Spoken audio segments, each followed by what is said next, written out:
We have a quorum. We're going to start. Let's stand for the pledge to the U.S. and Texas flag, please. Pledge allegiance to the flag of the United States of America and to the republic for which it stands, one nation under God, indivisible, with liberty and justice for all. Honor the Texas flag. I pledge allegiance to thee, Texas, one state, under God, one and indivisible. Thank you, guys. Good morning. We're now in budget workshop format. I'd like to, for the record, say that all members of the court are present, and we certainly have a quorum. And today our presentation begins with the IT department. So would you guys find the two IT guys and say, "Oh, you are the IT guys." Didn't recognize it. I didn't recognize you. You look nice today. Thank you. Well, I'd like to start off by introducing my new deputy, Daryl Keach. I was going to introduce him the last time, and I forgot. So, Good. Daryl. Key personnel get forgotten already. It makes you feel comfortable and warm and fuzzy, doesn't it? Congratulations, Daryl. Thank you. all right. You're up. So, like I promised, first start with record services. Can y'all all see that on the screen there? Yes. Okay. You're going to start with the records Well, I was going to start with the records. Okay. So not 1240. So the whole group as a whole there. I can start the other way if you'd like, but that conversation might go longer. Go ahead. Your records is what department? 0131? It's 1470, 1304, and 0131 is kind of the group that I'm referring to.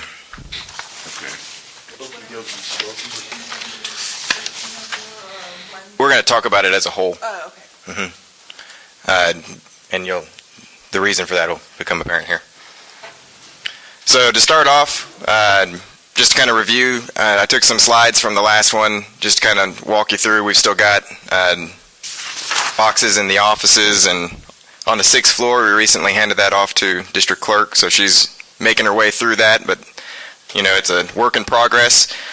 To show you where some of the progress from the scanning efforts from the employees we hired last year went, the DA has actually done a lot of clearing out, and we were able to facilitate all that. So you can see the shelving there with the circles are the areas that are emptied out. That's not what we have up.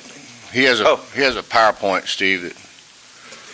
See if we can get that on the screen. It's that tie's choking him a little bit. Takes a while, right? Yeah, 3 minutes. If I can get them to my Can get the IT people. Could we get the IT people in here to? Oh, you are the IT people. That might be in this budget, I think. Y'all see it now? Not yet. Not yet? Not yet. Oh, that's long. I got it online. Oh, there we go. All right. We're getting there. The big circles there kind of show the areas that used to look like on the left there, stacked from pretty much the bottom to the top there. Now they're opening up, and then the record services, or continuing along with the record services, the section where we do the waiting to destruction section, which is kind of the loading dock area.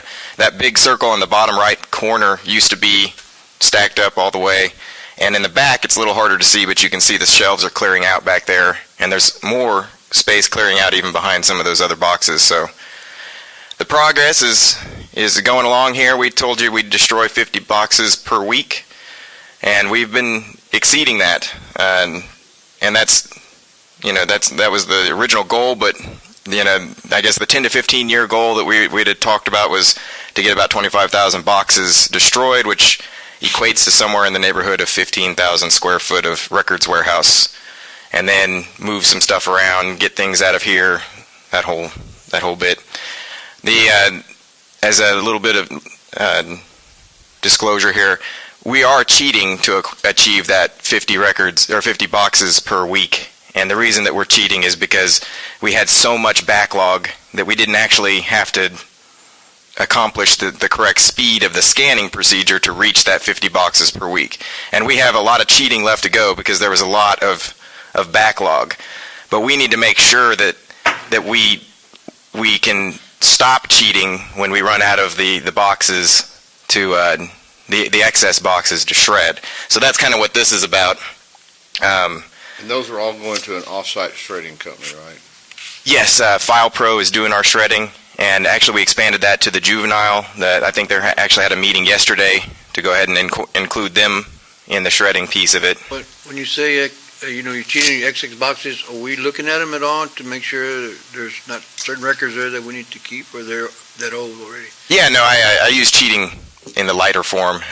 They're going through the boxes. A lot of it was already kind of prepared and ready for shredding, but when we were doing the shredding ourselves, we couldn't keep up with the volume. So now we're able to keep up with the volume, and we continue to make our way through that excess. But I'd like to make sure that once we make it through all the excess, we can continue to shred at 50 boxes per week.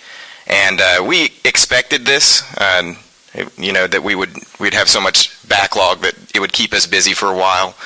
And it helps us dial in that scanning process, because you can't reach a 50 boxes per week rotation just overnight. So we're in the process, but we have had a couple of anomalies come up this year that I'm going to take y'all through. This next sheet here, or slide, is just a basic overview. You don't need to read the individual positions on there, but it kind of shows you that we have Records Warehouse on the left. There is the 1470 category that's in this list of what I'm calling record services. And then the 1304 category is a records management fund that sits kind of under the 1470 section. And then all on its own is the imaging 0131 records imaging project. So they're very separate, and we knew that we were going to kind of be bridging these two worlds together when we talked about combining the scanning efforts with the destruction efforts. So the issue that's come up is there is a definite departmental separation between these two departments, and it takes a pretty heavy amount of involvement to bridge that gap because they've been separate for so long. More importantly, though, is Ann is retiring in July. Now, Ann was not a records professional when she got here, but she's been here for, I think, over 15 years now, and she's become one. And we don't have 15 years to wait around for another person to reach that records potential. Our proposal here is to take her position, and we also had a recently vacated position of one of her scanners. These weren't the people that we added last year. This was on the records imaging side. And since that position is vacated, we combine those two up and create a manager of record services, which I will go into a little more detail in a second. The overall cost of this change, I would have brought it to y'all's attention the other day when we did the IT stuff, but it did have a difference, or an increase of about $1,000, so it became a budgetary item at that point because it changed the budget. So the reason that we're looking at the manager of record services, there's a few of them.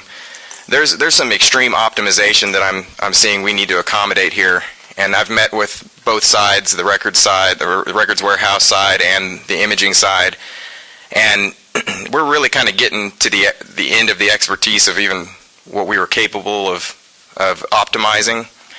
We need somebody who's going to know both sides of that world and is actually kind of in that department all the time. Very similar to how we've set up IT. The IT structure, we have a hardware side and a software side, and you have somebody who's over that whole world and knows kind of the ins and outs. And I can offer advice and kind of bridge those gaps between those departments, but if you don't have somebody completely dedicated to that, it's going to get it's going to get a little overwhelming very quickly. We've got kind of an information age heading towards us, and I don't want to go too deep into all it could be a very long conversation talking about how the records warehouse records world is changing. But as an example, the concept of a records warehouse is putting a bunch of paper that you store and keep for the archival purposes. And when we moved to the digital age, we just started scanning those pieces of paper and putting them into a digital storage. And that concept was an easy move, but we're reaching an information age where the the data never was paper. The biggest example I have of that is actually a recent one discovered by the county clerk's office, where we have social media archival requirements of us that if we have a county website, and I had Laura do a what do you call this thing? Legal opinion. Opinion. And we have some more to expand on this for sure, but definitely if we have a post on a social media website that is a county officiated post where we're actually saying that is what the county is saying, that post a lot of times is also in other places in our environment. But the moment somebody replies to that post, it becomes a unique post because there's new information happening on that thread. So with that knowledge, and we'll be talking more about that later, that's an example of how information that never made it to paper is all of a sudden an archival responsibility. And we have, there are many, many other forms of that we're seeing even in the Odyssey world. A lot of times that the paper that comes out of the Odyssey world is really just for us to touch. The data, the metadata, is actually buried inside. So it kind of starts really crossing boundaries between IT and database and actual archival purposes. But we're finding that information age is really snowballing. And I want to make sure that we have not only a person who's capable of doing the standard records that we all think of when we think of records, but also lead us into that future. We're not going to get that with somebody who's just been trained up in this setting, because this setting right now is only beginning to enter that information age. So we're kind of what we consider records warehouse or records services, as I'm calling it, is probably more leaning towards that records information services, and that's where we want to point that. So the salary that was chosen for this, I didn't go to the top of the chart. I went around, dug around some websites, and found kind of the below the median of the rates, and I think that's a good salary to get somebody with that experience that we need in that position. And so before I move on to IT, if y'all have any questions, I'd open that up. What's the salary? Let me pull it up.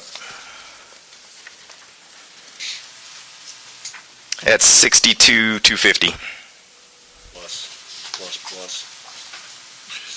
78,476. Yeah, sorry. The $62,250 is the standard salary plus the 20.27% benefits, which puts it at $78,476. Let me ask a question. Or no, I'm sorry. That's not $78,476, is it? Yes, it's 78%. Never mind, it is. My Next math's question, how many people we have right now working their records that are destroying records and whatever? Well, you want to put this record management person or manager of service records, how many people you have working there?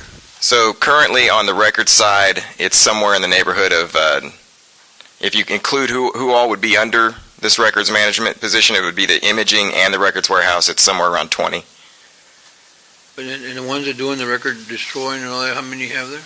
The destruction piece is happening pretty consistently between about 6, and by destruction that means just preparing it, getting into the bins, going through it, making sure that it is something we can actually shred. And that's happening with 6 to 8 individuals right now. They're kind of filling, the reason I say 6 to 8 is because 2 of them are actually starting to do the scanning piece too, because that was one of the problems we had, is the scanning's all happening here at the courthouse, but there's an incredible amount of misdemeanors for them to go through over there. It made sense for them to start scanning. And I'm going to, the reason I'm asking, because I'm just against picking up people at 78.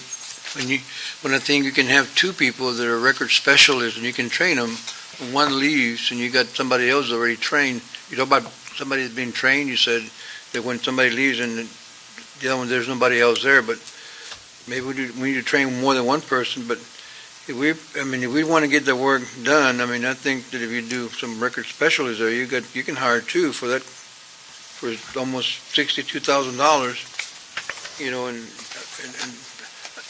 As far as to me, when you start picking people into management records and managers and they do the least work, you know? I mean, they're just supervising and they're just, but to me, I think we're gonna cut a position that's been productive, you know, that's been pushing records out, and now we're gonna eliminate that position to create a manager, you know, so,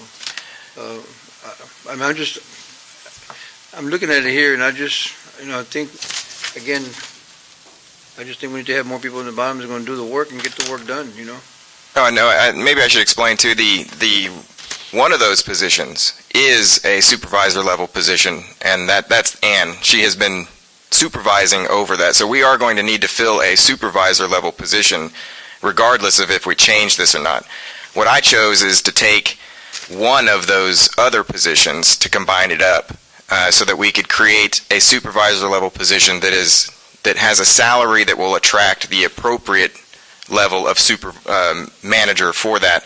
The current status that we have is we can, you know, I guess put people to the grindstone and get them to move documents through there. But without the optimization piece and without the forecast of the future, and actually one of the other things that I didn't touch on is the guidance to the departments as far as records policies and retention and everything else. We've been kind of lacking in that area. I think I've heard many stories from newly elected officials who come in and basically they're just told that the records are their deal. And I think that power should remain with the elected officials to decide when they want to destroy documents. But as far as the guidance is concerned, we do need to give them more guidance, which is going to involve somebody diving in a little more deeply to where they're not just looking at how the scanning or the destruction process is going, but is actually attending whatever conferences that are needed to make sure we stay compliant. This social media archiving thing popped out of nowhere, and you know, we were told by the county clerk, Ingrid in the county clerk's office, that we may have something here, and turns out she's right. There's something there. What was Ann's salary? Ann, what was her salary? Hers, I have to flip over to the other one. This is kind of the reason I chose to talk about all three of them together, is because it takes some out of one department and moves it to another. And I think that was my question. While you're looking for Commissioner Gonzalez's answer, if you take these three combined, it looks like it's a zero increase request. You're just moving money around. Is that what I'm reading right? Yeah, it shows on here that it's an increase on a particular category, but when you subtract the amounts out of 0131, which is where the funds are coming from, then right. it's a around $1,000 difference. Right. It's more or less a wash, but you're realigning based on your perceived needs of the departments. Right. Okay. Go ahead and finish looking for Commissioner. And it's her current is 40. I didn't mean to interrupt. And I understand that. No, I was just making sure I was under. But my concern is you're combining three positions to one, so, you know, we're behind, you know, I just heard you say we're backlog and everything else, so now we cut in two that's going to be able to help just to create one position, you know? So, I mean, I'm just hearing two things here. I mean, those two that you're going to eliminate, are those two helping us get rid of those backlogs? So one of them is in the scanning process and the supervisor process at the same time, and the other one was strictly a scanner, just one of the scanners that are on our fifth floor there, making progress every day. We're currently operating without that scanner, and there's kind of, in the scanning and the destruction world, there's, you know, they're kind of fluctuating in and out. Sometimes they go to other places in the county, so. We're not going to need those two positions, right? I think that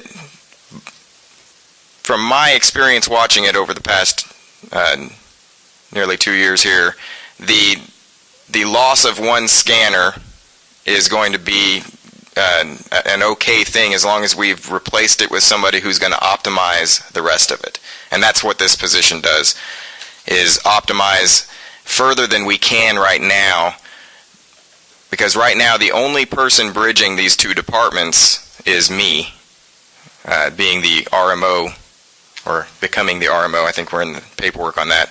But it really needs somebody there all the time to keep this transition going. Somebody without having to go that high? I mean, you can't upgrade somebody that's already there?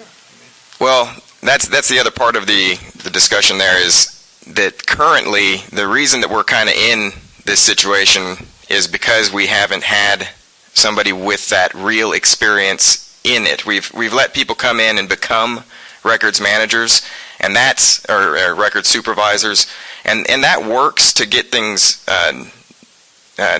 status quo maybe, but when you get behind or you get overwhelmed or massive changes happen and you didn't prepare for those changes, that's where you get behind. So we're behind right now because we missed the opportunity to be prepared for it. So I want to make sure that when we put this in place, when we change this up, that I don't have to come back later and say, well, now we need more people because we didn't think about this thing that was coming up and prepare for it. I think you could argue that there's a lot of work to be done in here, and like I said, 15 years to clear out about 25,000 square foot. But I'd say fast forward 15 years ago, if we had awareness, if we had somebody who was the trained professional that was seeing the tides and changing on us, we may not have had 15,000 square foot to get rid of. So we have 15 years worth of work because we didn't make sure we had somebody who could prevent us from getting to reaching those uncertainties. Does that make sense? Somewhat. Let me ask too. Were you done, sir? And I'm going to ask the same question Commissioner Pusley did yesterday, and only because I like to ask him too. I'm always concerned about more people and more benefits and more things like that continue to make our jobs with budgeting really difficult. Makes it hard to give the ones we've got raises, makes it hard. So are some of these services, as people attrition out, not something that can be outsourced instead of insourced? Because I'm not the guy, and I really appreciate what Commissioner Puss has done on IT, because I don't know enough to even spell IT. I really appreciate everything that you guys have done on this, but I'm not the guy looking for the biggest and best IT department of all the counties in Texas. I just want us to be able to operate and not get complaints. I mean, I know that's real basic and simple, but that's where I come from on IT. It's not as high a priority to me as it is to others, and I don't mean that offensively. Others have higher priorities. I have higher priorities than others. That's why we all have different perspectives. So I'm not trying to be disrespectful, or I'm just saying I don't want to be the biggest, baddest IT department in the state of Texas. And we have spent a lot of money. I'm not saying it's all justified because we've all voted for it over the last few years, getting IT up to speed, a lot of money, upgrading our personnel. Upgrading our personnel sounds wrong, but you know what I mean, salaries and things of that nature. So are there some of these things that we could be outsourcing as we make changes through attrition? And, just understand, at least my perspective is, I don't want the biggest, baddest IT department. I just want it to run and not get complaints. And I know that's real simple, but that's where I come from on IT. So, no, and that's kind of the excuse me, the goal here is the shredding was the first part of that outsourcing process, and there may be other opportunities to outsource some of the scanning techniques or the scanning that's done. The problem is that, kind of as Commissioner Gonzalez was saying earlier, we can't just throw these things straight to the shredder. They have to be gone through. But I have seen records managers that are able to take something that is viewed as, well, we have to go through all of that before we can possibly look at outsourcing the scanning part of it. And when they actually understand the records and get in there, they figure out that, no, there is a way that we can hurry this project up, that we can make adjustments in the future and change that. Currently, we're making decisions with the tools and the knowledge that we have in here, and nobody here is of that level of records management. When we bring in somebody who is, I would expect to see more opportunities like what we have with FilePro, where we can outsource and save some cost and not have to add more employees with benefits and all the other pieces there. If we don't bring that in, though, I think we will be stuck in a world where the outsourcing is an impossibility because of the data that we're going through and the importance of maintaining records and retention and all that stuff and state standards. I think we'll kind of be stuck in that loop of not being able to outsource it because we can't we'll either scan 90% of what we don't need because it's no longer needed, or we'll miss stuff and break the rules of the archival process. We just need somebody a little more devoted to that. So while this is a position here to start the change, I fully anticipate that it will lead to more outsourcing like what we've done with FilePro. All right. So that was the record side. There's a couple other items in records. I chose to just focus on that one piece. They have about 5 ACs over there, and I think they only have like 2 working at a time most of the time. So there's a couple of AC replacements. Normally I think that falls under kind of a building maintenance thing, but because of our deal with that records warehouse, somehow it doesn't fall under that same pool of monies, for lack of a better term there. So there is a couple of AC units on there to swap out, and some carpet, and that I think everybody probably has the carpet argument, but I figured I'd put it in there anyway. Moving on to IT, if y'all are good with that. 1240. So I'm not going to take y'all through a huge list of accomplishments. Pretty much anytime y'all hand us money, we put it into the project and turn it around in a few months or a year or two, depending on how big the project is. Some major accomplishments of the last year that kind of everybody's seen. IP phones, even out to an office that we hadn't originally had on the schedule, the Port A office there, and that was proof that we were able to get out there and put stuff in fairly quickly and even kind of adapt, and it's not a lot of cost in that. So that's kind of more support of the movement towards IP phones that we had originally decided years ago. Criminal case manager's been making its way through its infancy here in the county, and of course we have the new website and even new tools to try to keep us ADA compliant on the website, and the list kind of goes on and on. So I'd like to look at it from a more macro point of view here. Since I've gotten here, over 35 projects have been added to that list, and those are just the projects that we deem that need some tracking. There's countless others in there. There's another 20 projects that are brewing. They kind of become they're kind of in the stage before they actually become a real project. We're not real sure if the funding is there or that department has the time to do it, or whatever's in place there. So overall there's 55 projects or 50 plus projects that are in the list of either happening now and tracking or about to happen, and that's just in the past 18 months. Just to kind of give you an idea of the overwhelming movement in this. So I use that not as a bragging tactic here, but to tell you that we have enough to do. There's plenty to do, and I wouldn't dream of adding something to that list of things to do, especially of a project nature, unless it was absolutely important or just imperative. And the Microsoft Cloud thing that we're going to talk about, which is the biggest item on the list, I actually tried not to have any big items on the list, but this one came up. It recently just kind of expanded, and so I thought I'd take y'all through the cloud argument here, and the reason that we are saying we may be a little behind in the game, and we don't want to get any further behind on this issue. So what do we mean by the cloud? Well, we're not going to take off the big chunk. The cloud can mean 100 different things. So the number one thing that everybody I guess everybody will see benefits from is the email portion.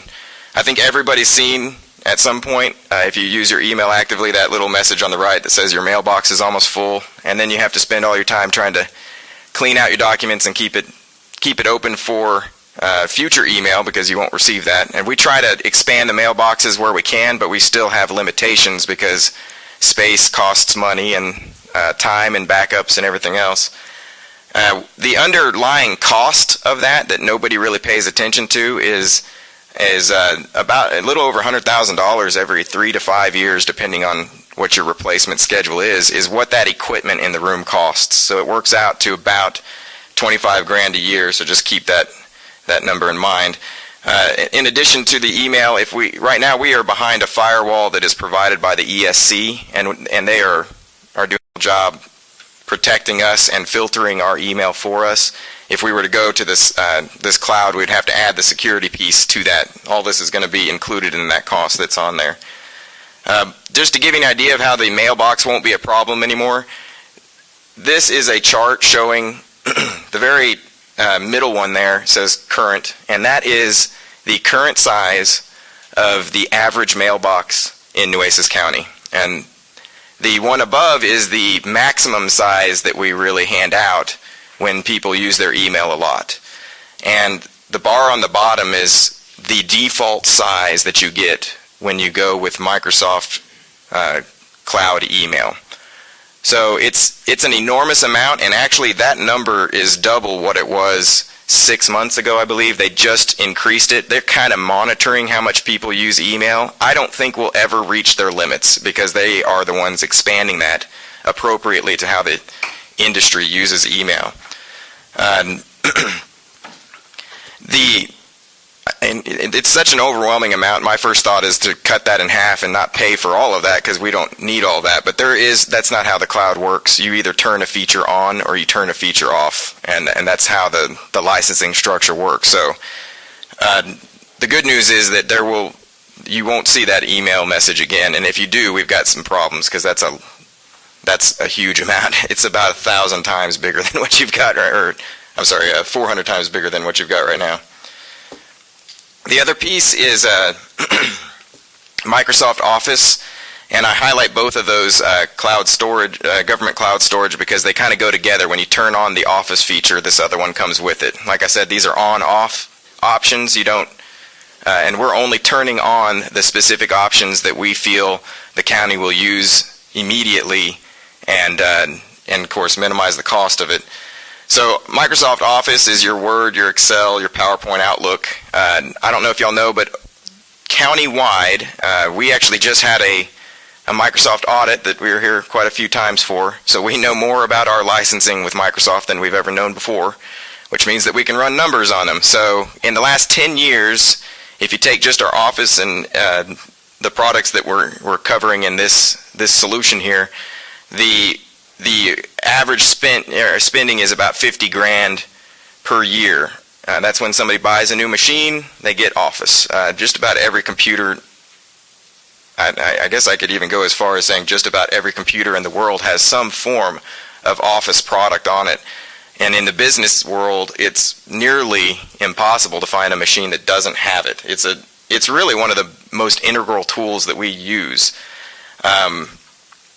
The IT piece of this that we get is currently we have somewhere in the neighborhood of 5 different versions of Office that are spread out between departments, and we have no way except to go back and buy more upgrades or whatever the situation might be to keep those in step with each other.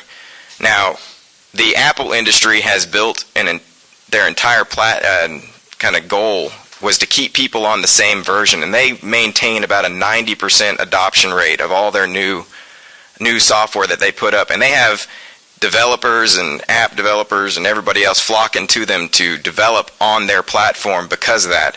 The reason is because in the IT world, if you can keep things consistent and the same, you optimize the performance that you can do.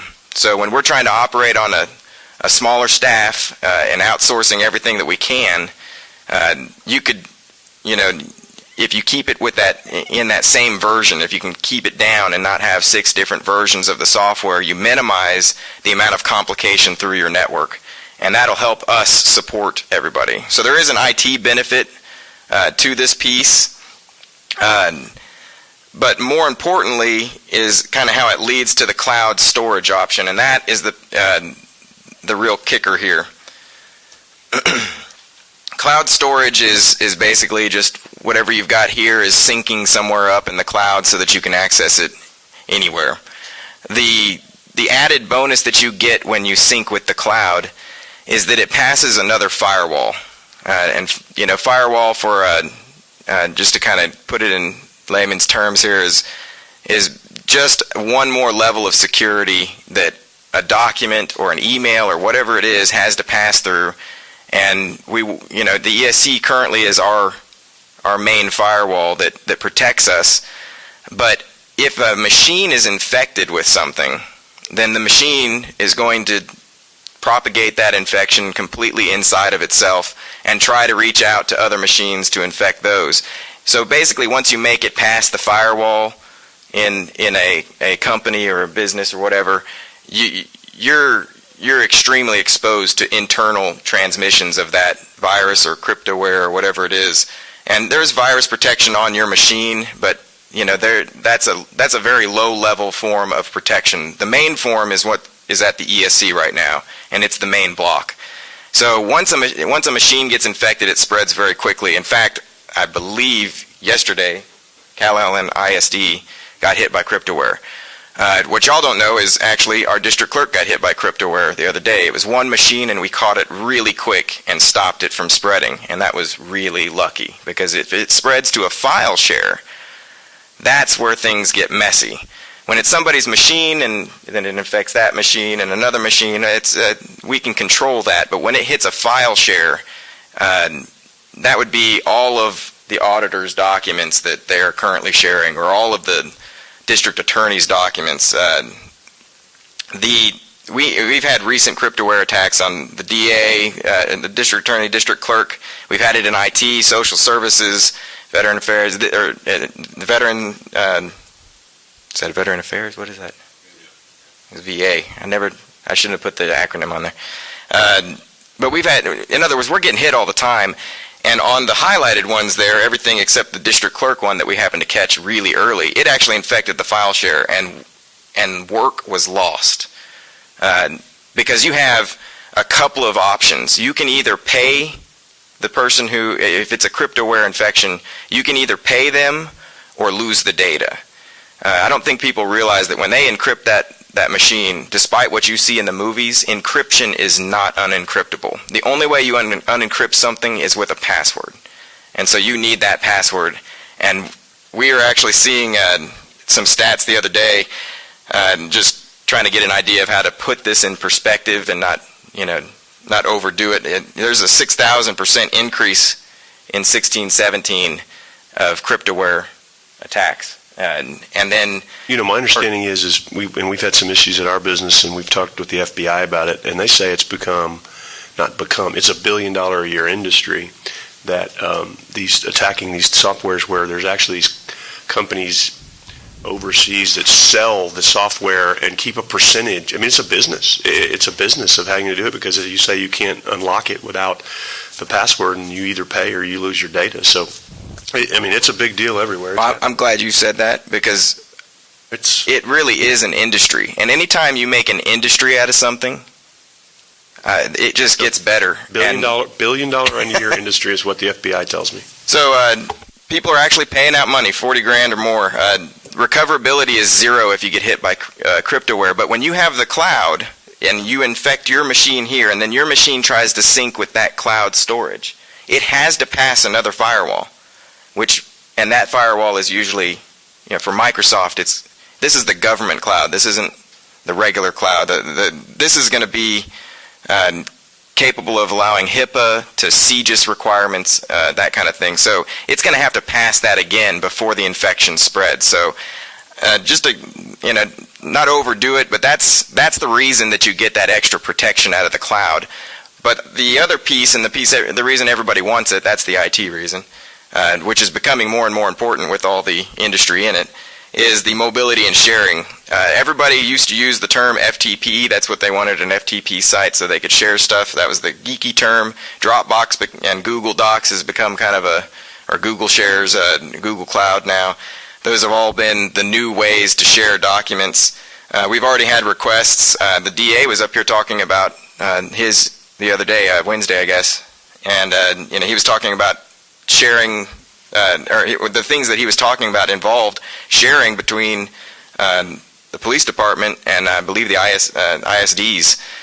When you share that the information back and forth, if you just send an email, that's not always CGIS compliant for the police department, and there's a a wealth of things that you have to make sure are secure about that, especially when you're sending personal information back and forth for somebody else.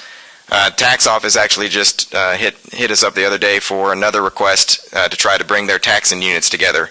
So this mobility is becoming, it's quickly snowballing into a bigger piece, and that's the reason that this is on the budget this year. Not because we don't have enough to do, but because this is really that important to go ahead and start that process now.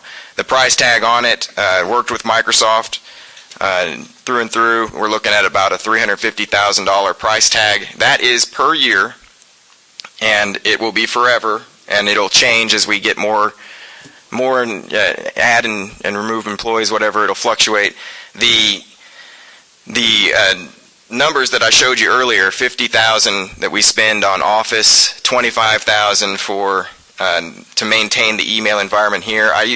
Those aren't going to add up to the $350,000, but it does bring it down to about $275,000 is really what the hickey is, because once we put this in place, you won't buy Office with your machine purchases anymore, because we'll have the licensing in place based on how many people we have. So it kind of changes our licensing world up a little bit and will save us some money, but I'm not going to stand up here and try to make you think it's saving us money. This is a cost that we add for security, for mobility, security, and trying to keep up with this ever-expanding IT world. I think that's about all I have, unless y'all have any questions on it. There's a few other budgetary items that are in there, but they're all pretty self-explanatory, nothing to expand on. Just a couple of quick questions, Lance, on the cloud services.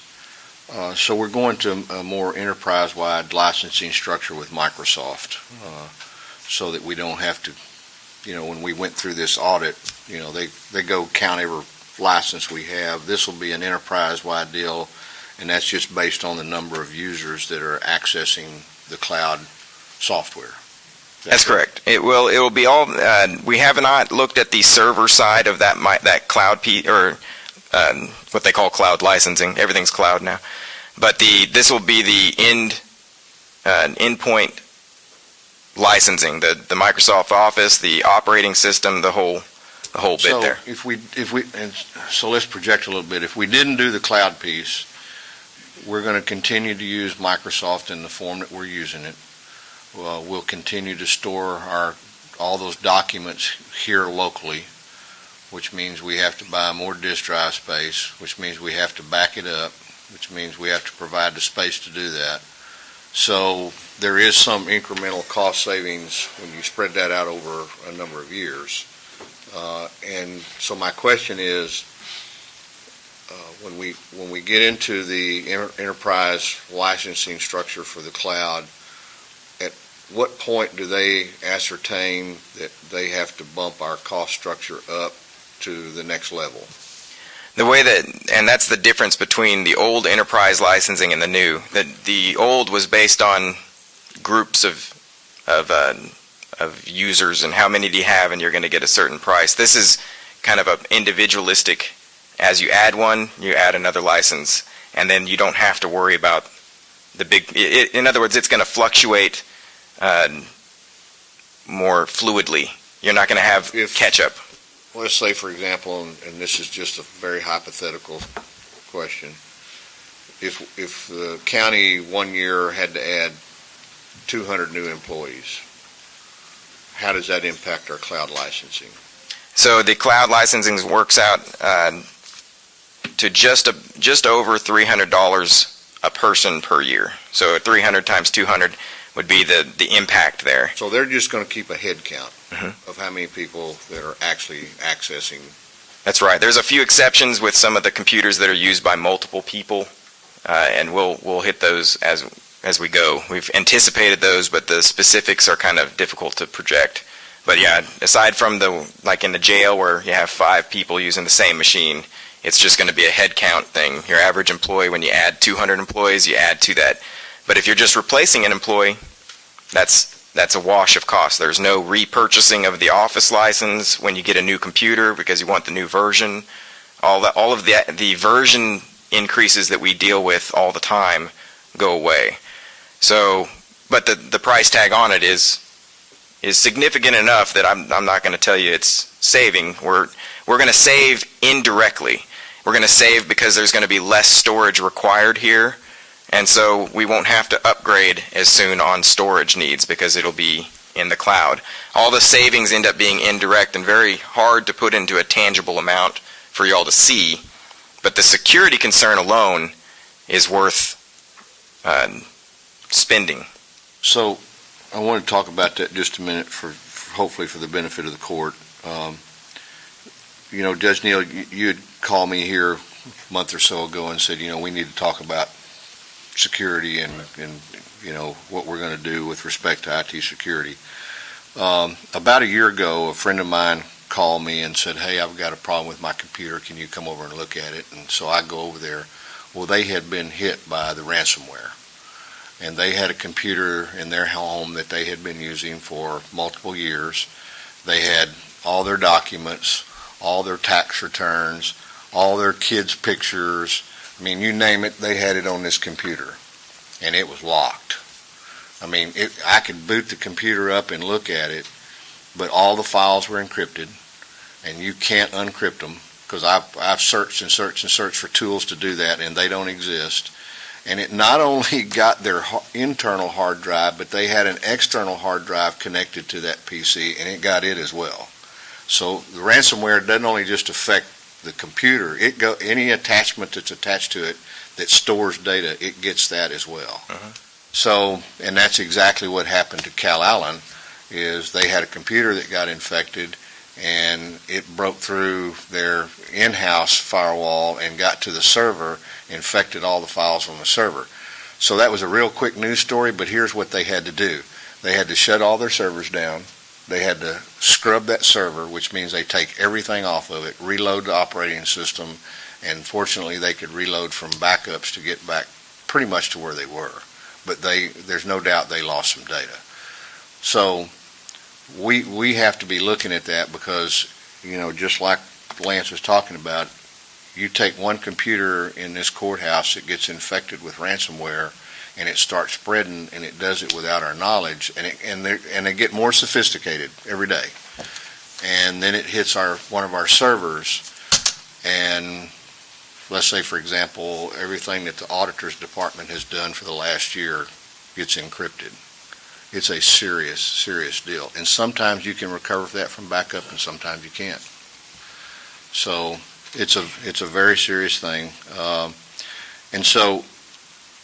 But one of the other deals I think is even a bigger benefit of the cloud. And, Mike Bill and I looked at cloud services 8 years ago, and it just wasn't where it needed to be. Neither one of us thought. We wanted somebody else to go down that bleeding edge of technology and learn about it, so we didn't have to. But now they are, and I personally am converting all of my stuff at home to cloud services, all of my disk drive space and everything. I'm storing everything out on the cloud. My cell phone, all of my pictures and documents get saved to the cloud every day. So I don't have to worry about backing it up. And that all equates to cost of services here at the courthouse. So every time we add a file to a file server here, that requires somebody to take care of it, to manage it, and we have to buy disk drive space, we have to back it up, all these things that go into it. So there are some cost savings and outsource savings that will be realized through that. And I want to talk about the records management piece just a minute. Commissioner Chesney, there is going to be some savings. Just a couple of years ago, we were talking about going out and buying our own building, spending $4 or $5 million to house our records. I personally think the fact that we have, how big is that building, 38,000 square feet or whatever? 56,000 square feet. 56,000 square feet. I think it's crazy that we have a 56,000 square foot building that we have to store paper in.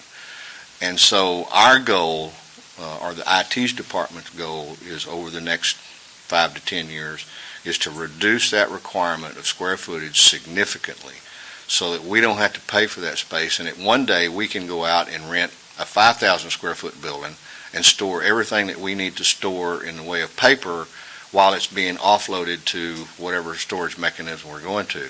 So that is going to be a tremendous savings to this county and a tremendous uptick from where we are now, and it will take less people to do that. Currently we have, a lot of people, and I told Judge Neal, I said, we either have to fix this problem or we're never going to be able to buy a building big enough. We'll have a building bigger than this courthouse that we store paper in. So, anyway, that's the goal. And I also want to just give Lance and the IT department a little kudo here. They got the Port A phone system up and working, I think, in record time. And we had several people in Port A told us it was impossible for us to get a phone system working over there that didn't have to be in partnership with the phone company that's over there, and I'm not going to mention their name. But they did do that, and Lance, good work. Thank you. Yeah, thank you. We're glad we could get that working. But yeah, just to use the outsourcing term, going Microsoft Cloud is the beginning of outsourcing on a wealth of opportunities that can increase the price tag in some cases. Other cases, it's just using what we're talking about here. And the storage one is the hardest one to predict because unless you move your pictures or whatever to the cloud, you can't take advantage of all those benefits. And it takes a lot of time to get that data moved. Once we open this door, I fully anticipate that we're going to reduce other needs that are costing us money on more of a 4-year, 5-year rotation here because we have to update our equipment and such. And Lance, that's a valid point, and Commissioner Pusley makes a valid point too, because when I get this budget request from you guys, I always, with all due respect, because I know you do a great job, I always get a little sick to my stomach because it's always a huge request, right? And it just is what it is, and I get what's going on, and I don't mean that negative to you guys at all, because I know you're doing your job and you're putting forth what you think's in the best interest of the county. But as our Dutch uncle's speech has been given many times by the judge, we tight budget, everything's coming in tight, but yet, by my counts, your 4 departments are looking at about a $587,000 net increase if you take all 4 of them and put it together, and that's humongous. That's just huge. And looking back at the 2014-15, and I'm assuming that we were way behind in 2014-15, okay, and I get that, but we've gone from an overall, and I'll just take 1240, you had 1.285 total million, and if you get your request this year, you're popping that thing to $3.8 million. So since 2014-15, we would have increased, if we grant this budget, a $2.6 million increase in one department. I don't even know what that percentage is, and the actual budget is 3.9, so we've gone up from 14-15 to 16-17 by $2 million just in the information technology side of things. Now, I run a small business, 25 employees. My IT costs have not gone up percentage-wise anywhere near this. And we've had to do we deal with confidential documents all the time, big sums of money. We've got all kinds of exposure. So, my guy's out there all the time trying to add. We go to these FBI, workshops to make sure we're keeping up with all the latest things that we can do. And so, I'd be remiss because there are a lot of other departments that are getting squeezed and asking for 5% request, and we're telling them, no, that's too much, and it's coming in with I can't even do this percentage, it's so big.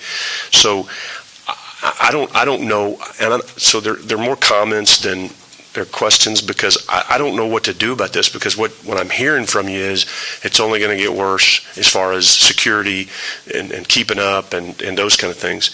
What I'm also hearing from you is that I wish was more in this presentation is, if we do these things now, it could save us costs here, it could save us costs there, that Commissioner Pusley said. Those analyses aren't getting put on the paper. And I don't know how you do that, because maybe the form doesn't allow it, but I'm a return of investment guy. If indeed, as Commissioner Pusley says, some of the things that we're spending money on now will, down the road, save us money, that needs to be articulated and put into what I call the legislative intent of these budget requests. And I don't know how we do that, but that's significant, because when I meet with the Parks Board, that's what I tell them. Don't come ask me for straight up money. Come up and tell me where I'm going to get a return on investment. Sometimes you can't, right? Landscaping, I don't know where the return on investment is when you're putting up pretty palm trees, but they say you got to have those things. IT is no different. I mean, if there are ways that, in my opinion, or in what you've articulated today, throughout your presentation, very well, if we do this now, it'll help us here. If we do this now, it'll help us there. That's great for in here, right? But it's not in here. And so, and I don't know how you put it in there. Maybe there's justification, because I think there is some space in there for justification. So I guess I know I'm not really making or not asking a lot of questions, but I'm just, again, giving you my perspective. I'm not the IT guy. I'm it's a simple version for me. And I should have added keep it secure and keep it running so I don't, so that the departments can operate. So I didn't say secure earlier, and I think that's a very big part of this. But I'd be lying to you if I said, man, I'm thrilled with your budget request. I'm not saying it's not a good request and it's not valid and it's not needed, but this thing scares me. This IT department scares me. I mean, it's gone from $1.2 million to $3.2 million in 2 years. Commissioner, I'm sorry to interrupt you. I just wanted to let you know that the actual 2014-2015 number is incorrect. Oh, okay. How much is it? It was actually 1,975,791. Okay, so it's gone from 1,975,791. Okay, so thank you. So that's a little better. That's $700,000 to your, that's right, to your deal. So thank you, Kristen. I appreciate that. But still, Well, to kind of put it in perspective, or just as a short response, what we're seeing is it's slowing down. So I'm asking for an increase of 560. But last year we asked for over $1 million, so I'm doing better. No, but I think the important thing is to realize that we had a huge boom that we couldn't accommodate in one budget year. So that has been happening year over year to catch us up with that. So what we were operating on before was an infrastructure that couldn't support what people needed to do. Like these requests that we're looking at now that we can't really facilitate in any kind of a secure manner, so you have to say no a lot. So we're kind of forced to be the bearers of the budget news. No, I get it. In a lot of these requests. It scares you because it's not only in that department, the other departments, and maybe, Kristen, those numbers aren't right either, but, record management has basically doubled. Record imaging has basically doubled, and then one has gone from 19,000 to 194,000. Are those wrong too? Yes, 14. Yes, sir, 14-15 column is wrong on all departments. Okay, can you correct us? Because that's kind of significant, and somebody should have said that. We did, sir. We stated that on the first day of the budget workshop. You sent it, I asked about why that one had gone. you sent it out what? On this department? On all departments, It was sir. in all departments. Yeah, we apologize. It was a new software that we used to print this budget request, and we didn't realize it until after the budget request had come out that the 14-15 numbers were inaccurate. Okay, but so then, and y'all, with respect, y'all sent me corrected ones? No, they had already been sent out to the departments with the incorrect figures. Right, but so couldn't that been corrected and given to us? No? Yes, we can do that, and we do apologize that they are incorrect for Okay, that so year. can you give me the right numbers for 1470 Yes. so I can make my argument better with, more accurate? So I can say, okay, it hadn't doubled, but it's While gone you're up. figuring that out, can I ask a couple questions? Go for I it. hadn't had a chance yet, so let me ask you this, Lance. ESC, you said that we use that as a server, right? Is that what? ESC is our path out to the internet that we go through the ESC2. ESC2, right? Mhm. Not too far away, I guess, maybe location. Right down or the just street there. availability, what have you. So it doesn't make sense for the county to ever take on that? I mean, is Oh, that no. something all, No. and it's not too much? They don't just let us out to the internet. They have the filtering and all the other pieces that would require an entire security staff, which we're trying. So that's one of our outsourcing to make sure we don't get ourselves too deep in the security world because we can't afford those The guys. cost already down by not doing that. A lot of organizations will do it in-house. I mean, Right. everybody goes to the ESC.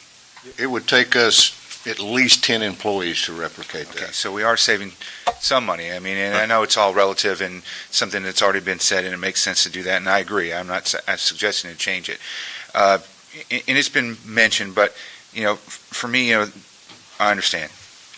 there's so many different requests, everything is justified. But in your opinion,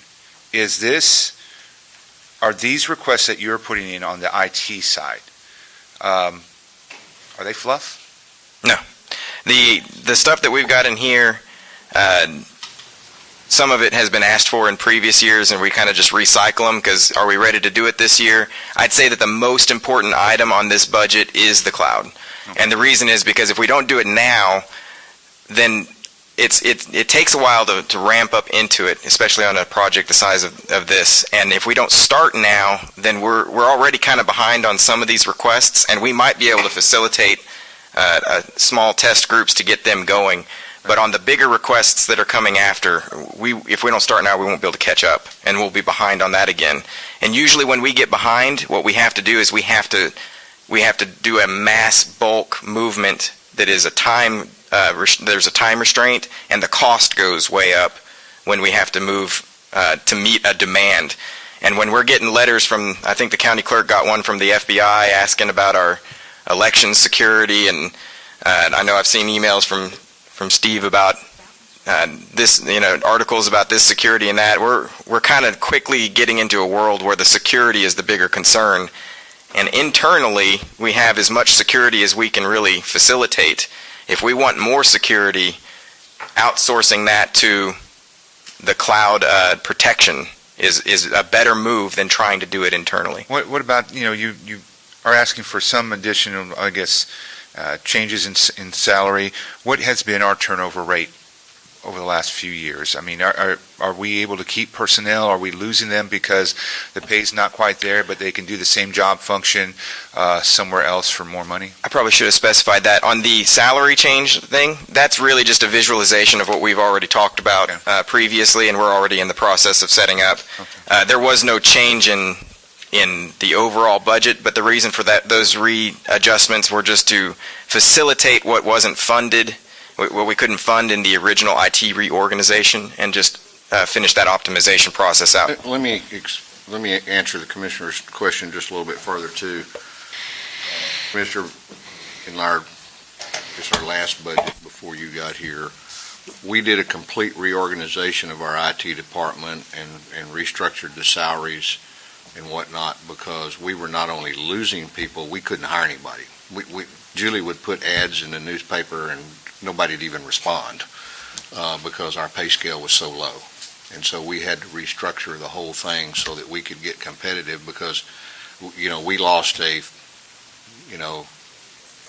don't know how long Dominga had worked here, probably 15 years. She was our database administrator, and she left us and went to work for another county making almost twice as much as she was making here. So, we had to do something or we were going to fall way behind.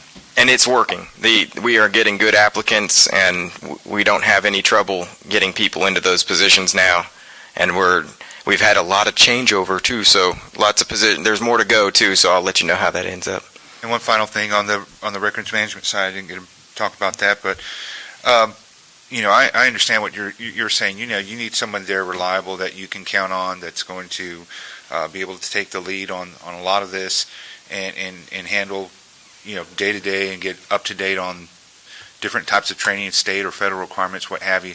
I understand what Commissioner Gonzalez and Chesney had mentioned about overall costs. I mean, you may not get anything as far as an increase for that position, but if you do, I mean, it may not be as much. But we obviously, I know that the issue is, once again, I've said this several times throughout the budget, it's, how much money are you going to spend having to repost a position, kind of train in somebody new if you're not able to keep who you have. And I'm not suggesting that the changes or the personnel that you want to move up to higher level pay are necessarily going to leave, but that's always a risk that we have, and so we got to be competitive. And I know that the court has done a lot of work over the last several years to really get us where we're going, because not much had been done prior to that.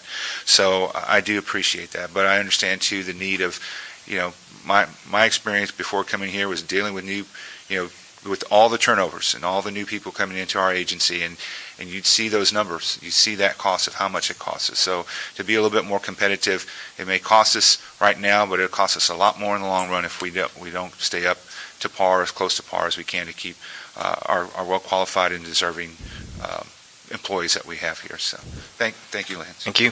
Do you have that number for Commissioner Chesney, and then we can move on? Yes, we do. Commissioner Chesney, if you want to look at Department 1304,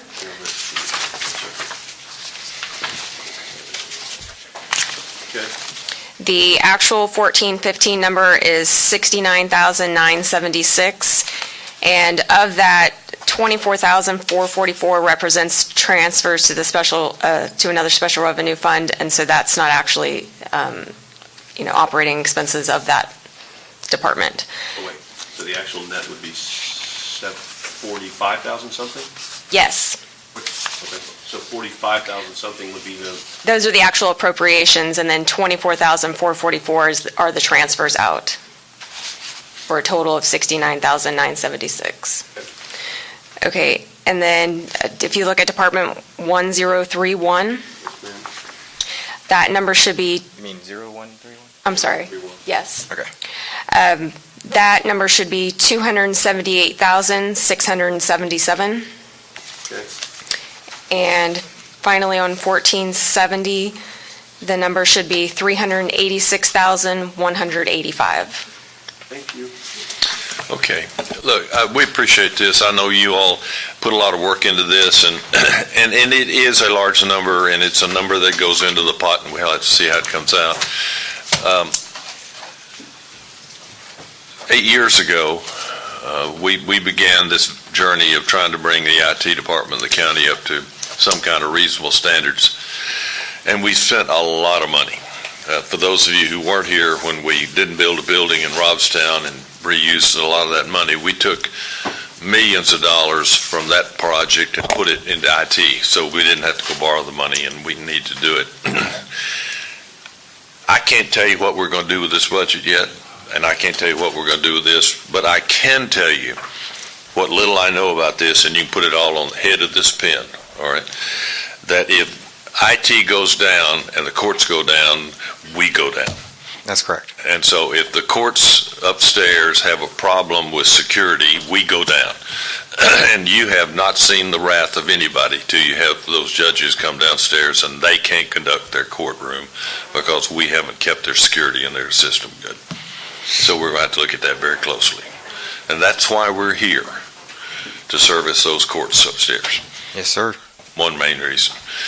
Not counting the district clerk and the county clerk and the tax office and all those other people who, the same thing, if they go down, we go down. So thanks for your hard work. We'll see where we go. Don't know what we're going to do. And Judge, I'd just like to say, Yeah. in closing, I'll be real quick, I Yeah. promise. IT sometimes ends up being the bearer of bad news. As you said, we've spent a lot of money on IT, but when I came here 8.5 years ago, we were running this entire courthouse on an HP computer that had gone out of maintenance service 3 years before I got here. The whole courthouse was running on that one box. And so we've come a long way from that, but we've also implemented online impaneling, which is saving us thousands of dollars of money now. That doesn't get factored into here. But I will tell you right now, go upstairs and tell the district judges that tomorrow we're going to turn off online impaneling. That we're not going to do it anymore. And see how popular it is. Tell the people in this community that we're going to stop online impaneling. And then go tell the rest of the courthouse that we're not going to do Odyssey any longer. So this county had to transition from predominantly a paper-driven organization into a technology-driven organization, and it costs money to do that. Now, I fully suspect that our costs for doing that are going to level off at some point. But the cost of maintaining IT is just something you have to factor into your budget, and you have to realize we now have reached a new day with respect to security, and we cannot do this. We cannot do the security, but I will tell you that the cost of recovering from that is astronomical. So. Okay, thanks, guys. You look nice. Thank you. I hope it worked. Yeah. Go back and put on your blue jeans and go to work. Loosen the tie a little bit. Thank you. Yeah. Hello, Homer. How are you this morning? Sorry to keep you late. We're running a little late this morning. Sorry about that.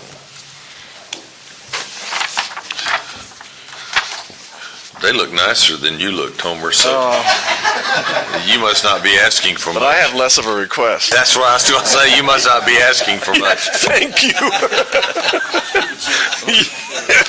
Hey, one thing about you always have the last request. I didn't take enough blood pressure medicine this morning before I heard the IT presentation, so please keep my blood pressure down, Homer. I do want to let you know, though, with the time that we've been working with Lance Department and some things, that it's been very pleasurable. It's been good. So, Thank you. yeah. We're handing this out. In my mind, at least, this request is simple, but we're handing this out to hopefully make it simple, and as opposed to what you have in your hand or prior to this handout. If you could turn to page 2, that'll be primarily the page we'll be talking about. Before talking about the request of general fund, I will like to give you a little bit of history on our appropriations regarding our state dollars. It looks like this year we're going to go into a 3% reduction in our state funds, which will equate to about $73,000, $74,000 less that we'll be receiving.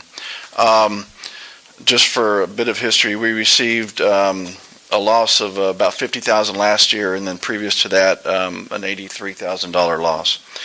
So because of these reductions that we've been receiving over the last several years, this year we will be eliminating 2 FTE positions from state funds. One's a grade 25 and one is a grade 16. Now, this is in addition to another position, a grade 16, that we previously eliminated this year, that retired, and then we froze that position and we eliminated that. So that is our plan in trying to offset some of these reductions as far as state dollars is concerned. And that leads me into the part of the request. The first request is in the amount of $10,857, and that's in probation 3480. What we're doing is we're requesting to reclassify a probation tech position, which is a grade 18, to that of a regular probation officer, which is a grade 23. Probation techs were originally created years ago kind of as an apprentice type position, working up to a probation officer. This position and these positions have currently been, they're certified as a probation officer, and other than going to court, they do every other function as a probation officer. Now, this position, and we have one left, they'll be absorbing some of the duties that we eliminated just recently. And so the financial impact to raise this position is a $10,857 request. The second request is contingent upon whether the county decides to give out a cost of living increase. As you know, all juvenile probation officers in Nueces County are considered county employees regardless of the funding source. Now, historically, whenever the county has given a cost of living increase, we have funded the cost of living increase for the state-funded positions with state dollars. Now, due to our decrease in our state funds, and assuming that we're looking at a 2%, we would be requesting the county to fund the cost of living increase for the state-funded positions, and that would be in the amount of approximately $21,000, which would then increase the total request to about $32,000. And that, in short, is our request of general fund.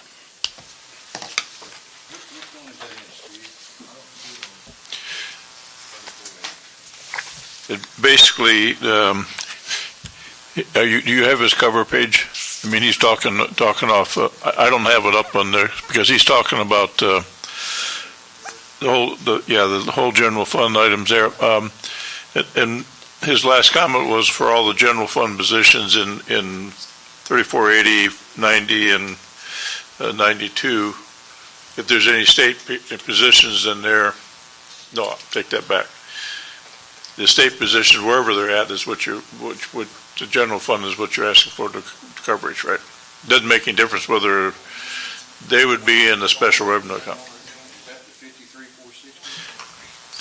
The 53,460, Commissioner, that's a transfer in and out. That's why I didn't even talk about it. That's just moving from 3480 to 3492, so it's a zero effect. So the 21,000 cost of living is... Yes, sir, the 21,000 plus the 10,000,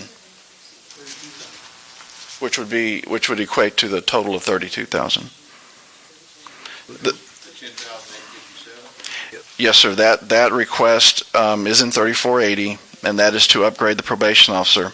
The reason that I didn't necessarily include the 21,000 as part of it, because it's pending, a cost of living increase, which I didn't know if we were going to do that or not. I got lost here. Okay. For that kind of money, we can write you a check right now, Homer. Well, I would hope so, Commissioner. Commissioner Gonzalez just committed his personal funds to right here. I heard him right here. No problem. No problem. Any questions? Any questions of Homer? Homer, how is the conversion from the boot camp to the other program going, and what's that going to do to people? Well, the conversion, the timeline of conversion actually has been going as planned, and it slowly. Yeah. The conversion from a boot camp, milieu to that of what we're doing as far as more therapy, it took some time, and with both staff training. We immediately had to inform all our counties that had kids that we weren't accepting any kids, because I didn't want to accept any kids during the middle of that transformation. So we started accepting kids as of last month. We have a population of 8, which is not a big number, but we also have 9 that are waiting to be accepted. And that is not including our third population of females that we haven't gotten started yet. That we look at probably or hopefully by October, that population will be coming in as far as the female specific.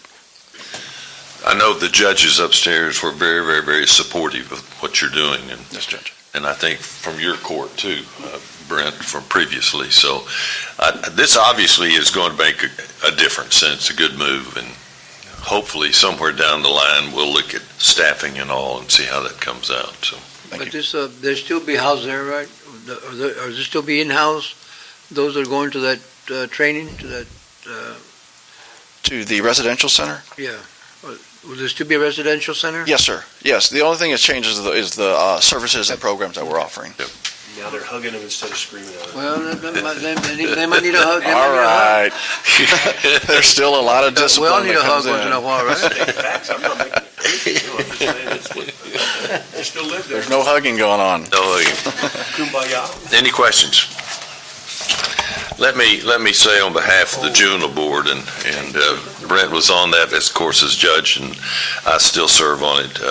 The juvenile board of commissioners is extremely pleased with the entire operation over there, and one of the things that we've done as a court, as a result of my being on that, is we've tried to get their facilities upgraded and improved, and I hope we've gotten most of those things fixed. I don't know about the roof to the gym yet, but we are working on those things. And Everything that we have discussed this past year has either been completed or in the progress. okay, good. Yes. We're also in the process of, IT is assisting Homer with putting in a new telephone system Yep. that will As be of connected to yesterday. this courthouse. So anyway, we're trying to help you where we can. Judge, just quickly, I don't get to see Homer and Miles like I used to anymore, and they probably enjoy that a lot more. But I do want to compliment, what's gone on over there. We're very fortunate to have Homer and his staff doing what they do and keeping us really out of trouble. I mean, a lot of juvenile departments around the probation department around the state don't have the luxury we have of having such a well-run operation, and having served as the judge there and on the juvenile board, I'm glad to hear that things have continued to go as well, and I appreciate all your efforts. And I know you got stuck with Miles, but you gotta bear your burdens and your crosses and all that stuff. No, seriously, I appreciate all you guys do. I really do, and y'all were great to me when I was there, and I know Judge McCoy's been real happy with it as well. So thank you very We much for all appreciate your that. efforts. Thank you. Good job. Greatly appreciate it. Good job. Okay, thanks for coming down. Pick up I the think check. this is the end of the various requests, and Commissioners, what we'll do now over the next couple of 3 weeks is we'll begin to massage all those numbers as best we can. We do not get the numbers for revenue side from the appraisal district until the 22nd. So what we're going to be doing with the auditing department and Steve and myself over the next few weeks is taking all these requests and trying to get some idea from the expense side where we are, but we will not get the firm numbers on the revenue side until the 22nd. We have a meeting in the court, one meeting, I guess, in July. No, we don't have any. You and I and the auditors are going to meet. No, I know, we're meeting on the 15th. The first court meeting is like the 6th of August. It's in August. Okay. The second week of August. Okay. We're in a regular commissioners court meeting. Right. Not a budget one. And a budget, when we get into the budget workshop, heavy stuff. With the numbers. So what I'm saying is that from now until basically a month, the end of July, there's not a whole lot we're going to be able to give to anybody because we're not going to have revenue sides turned down, but we will begin to massage all of these expense numbers. And if you have any questions or concern, please share those concerns with Steve. We've all taken good notes. We've all been impressed with the request. I appreciate them very much. And I'm not going to give my speech again today, but there's a lot of work that's going to have to be done this time to get us to a point where we can have a really good open discussion on this budget. We got a great team. These two ladies sitting over here, and Dale and Teresa. Teresa does an ungodly amount of work in court to help us get where we are, and Teresa, we appreciate that very, very much. And so I guess if nothing else, we're adjourned, and everybody have a great 4th of July. Thank you.